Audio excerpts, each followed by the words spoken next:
Just because you're an Apple person, don't just buy Apple products just because it's Apple. If you're here in 2020 trying to decide which platform and which music platform that you should use, well, look no further. Welcome back to my channel. You're here with Scott, where I like to help you guys get the most out of your technology. So today we're comparing Apple Music and Spotify to see which one comes out on top. Now, me personally, I've been using Spotify for 4 or 5 years now, I think, after having a short stint with Apple Music when it did come out. So just for a bit of background so you can be aware of how I'm using it, so you can apply it to your own circumstance. I'm an iPhone user with Spotify.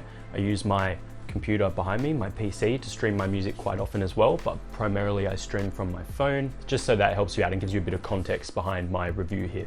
Now, I just want to get this out of the way. First thing I'm going to talk about, price. Now, both streaming services quite similar when it comes to price.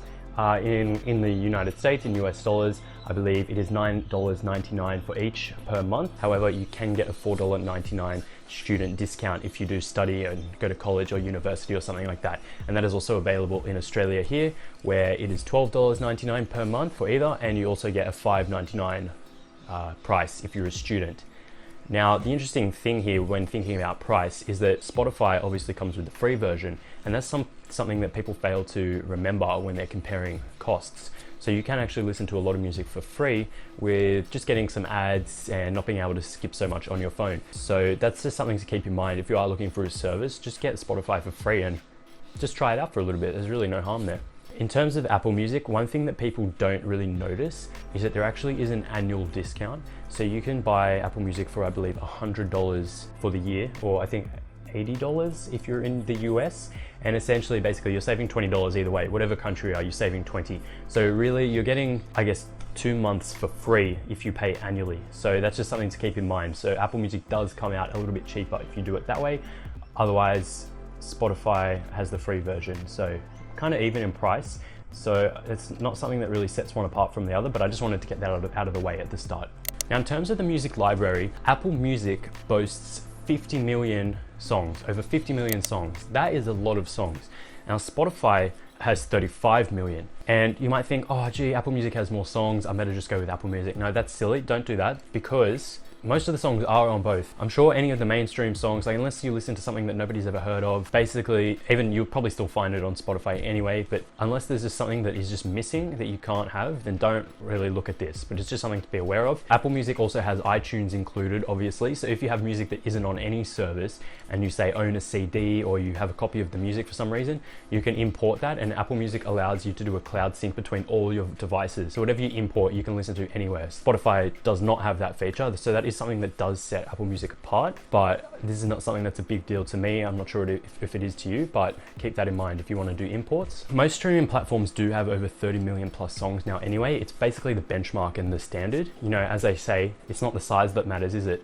It's what you do with it. And Spotify is doing a lot with what it's got. Even though Apple Music boasts 15 million more songs than Spotify, I found that whenever I used Apple Music, I really couldn't find anything new. I was never able to discover any new music. If I knew what I was looking for, then it was great, I could find it. But sometimes you're just not in a mood to listen to anything in particular, and you just want to listen to, you know, some sort of random playlist or something like that. And that is where Spotify is really set apart from Apple Music. Spotify has these playlists that it creates for you daily called Daily Mix. There's 5 or 6 of these every day, and it uses an algorithm to compile songs that you haven't listened to before with some songs that you potentially listened to a lot in the past but maybe you haven't listened to recently. It splits them up into genres, and then it spits out those playlists for you. And considering it's a bot creating these, they're actually really good. Sometimes I go to the gym and I'm just not in a particular mood to listen to anything, and I just, choose a daily mix that looks good, go through the songs, oh yeah, that one looks good, and I'll just play that, and sometimes I find some new songs. It's actually quite great, and something that really sets Spotify apart from Apple Music, and honestly is a really big deciding factor in itself. So if those daily mixes are something that you like, or perhaps you never know what you want to listen to, you kind of just want it to let it choose for you, then Spotify, big tick.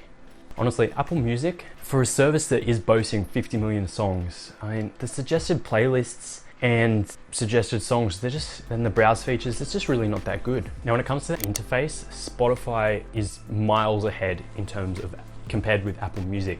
This goes for the phone app, the iPhone app, of course, and the application on the PC. I've always found iTunes really clunky for as long as I can remember. It's just slow, the interface isn't that good, I'm always confused at what I'm looking at, and this is where Spotify really shines ahead. And honestly, I asked a lot of my friends before making this video, hey, you know, how would you compare Spotify with Apple Music if you've used both? And one of the big answers that came back was, I don't like Apple Music because of the interface, it just feels weird, I don't like it, it's gross. That was literally a comment that I got. And I must say, yeah, I have to agree.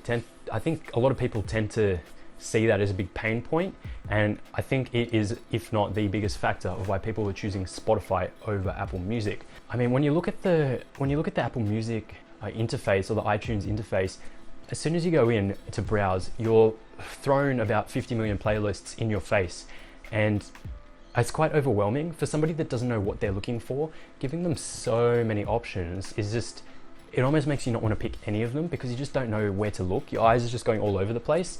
And same with the menu. The menu is all over the place. The search is kind of in the middle. The search is in the corner. The browse features are, you know, on the side there. It's just like combined iTunes and Apple Music. It's just weird. I don't like it. It makes me feel uncomfortable. I'm not sure why. I can't put my finger on it. Maybe because it's so cluttered, but Spotify just seems so clean. If you go into Spotify compared with Apple Music on the desktop application, you'll actually look, if you try to select something to browse, like any of the browse features on Spotify, there will be a maximum of 8 playlists or songs on the screen at once. That's it. No more, no less. You'll maybe get a little bit of cutoff from the other one, but it's not in your face. So really, you've got 8 options at any time. Even when you're scrolling, there'll only be 8 on the screen at once maximum. With Apple Music, completely the opposite. I've seen maybe 20 playlists on my screen at once. How do you know which one to pick if you don't even know what you want to listen to? It's much easier to just show a few options and let the user scroll and have them really large so they can kind of get a thought in their mind of what they want to listen to rather than just throwing everything at them. And I think that's where it really sets it apart. Spotify as well, the interface on the side is super clean, it's super responsive. I don't know, it's just nice. I like it. Much better than with Apple Music. So big ticks there for Spotify again, and something that I think should be a big deciding factor for you when trying to choose what platform you're going to get, because at the end of the day, they both play songs. That's what you're there for. So if you can just play songs in the easier format or without as much fuss, then all the way, I'm all the way for it. And on the topic of literally just there to play music, well, they do offer other features. So let's talk about what they both have.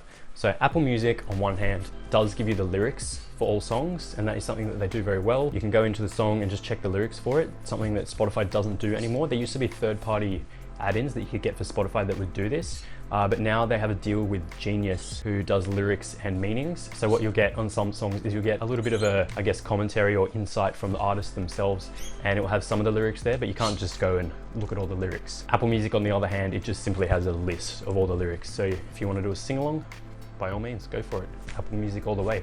Spotify's social integration, I believe, is a lot better than Apple Music's as well. Apple Music allows you to follow your friends and look at some of their playlists and things like that. But Spotify, you can actually see what people are listening to actively, what they listen to that day. You can kind of like your friends' playlists and all sorts of things. The integration is just a little bit better. In terms of other, I guess, integrations, for all you cheeky devils out there, Tinder has a tie-in with Spotify. So if you want to show your crush or your potential matches what saucy music you're listening to, then Spotify is well worth it. Apple Music, on the other hand, if you are a big Apple fan and say you're going to buy something like the HomePod, the Apple speaker, which integrates with Siri and Apple Music, then there's no question you don't have a choice. You have to have Apple Music, otherwise you just got another paperweight sitting in your house. So no real choice there. But in terms of Siri integrations, Siri didn't used to behave when you asked it to play songs and you didn't have Apple Music. It wouldn't listen to you, it wouldn't do Spotify. However, now in a recent update, you can actually talk to Siri and ask for it to play songs on Spotify, and she'll gladly listen. So that's great. That was really annoying for me, and something that did kind of burn me a little bit when before it was a feature. It was something that did make me kind of want to go to Apple Music, but really I just couldn't put up with it. So I suffered, but yeah, it's good to see that they've added that compatibility, and super handy. And if you thought that was an issue where Siri wasn't compatible with Spotify, don't worry, it is now, and it's good. You can play whatever you want. And honestly, overall, the two main points that I think you should take away from this when trying to decide is, one, do you have the HomePod? If you do, then just go Apple Music. Otherwise, I think the integration with the other apps and the free version of Spotify, and combined with the interface, I think those things are the most important, because like 50 million songs, 35 million songs. If you listen to normal music, you're gonna find your song on there. No big deal. And I think that Spotify just trumps Apple Music in all those departments. I'm gonna keep using Spotify. I don't think I'll ever move to Apple Music. Spotify, the company is designed to serve music as a service. Apple is a massive company. They've got other things to worry about. So they're never going to be as good at it, like compared with Spotify, where music is their bread and butter. I hope this helped you make up your mind a little bit. If it did, then remember to check out my other videos where I like to help you get the most out of your tech. And I will see you guys in the next video. Bye.